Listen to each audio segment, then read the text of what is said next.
ప్రకారము మన యొక్క సంఘ కాపరి మాటలను, మనకున్న వారి మాటలను, మన పై అధికారి మాటలను మనం విని జాగ్రత్తగా వారు ఆనందంతో మన ఎడల కార్యము చేసిన ఎడల మన జీవితానికి ఎంతో మేలు. ఇక్కడ పాపాత్మురాలని యొక్క పాపమును దేవుడు ఎలాగైతే క్షమించాడో, మనం ఆయనకి ధనాన్ని వెచ్చించక్కర్లేదు, మనం ఆయన కొరకు వెండి బంగారాలను ఇవ్వక్కర్లేదు. కానీ నీ హృదయం అనే ఆ యొక్క హృదయ ద్వారాలను తెరిచి పశ్చాత్తాపంతో, దేవా నేను పాపిని, తెలుసో తెలియక నేను పాపం చేస్తానని ఎప్పుడైతే నేను ఒప్పుకుంటామో దేవుడు మనందరికీ సమీపంగా ఉన్నాడు.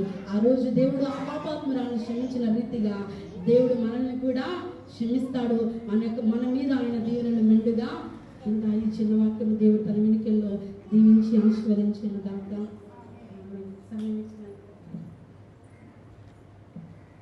మీకే వందనాలు చెప్పాలి. ఎందుకంటే మొన్న నైట్ వాడు వెళ్ళిపోవలసింది. నేను చెప్పాను, అమ్మ దేవుడు తప్పకుండా నీకు అవకాశం ఇస్తాడు, నేను మాటిస్తున్నాను, తప్పకుండా మీరు ఆదివారం లోపు నేను మీకు అవకాశం ఇస్తున్నాను.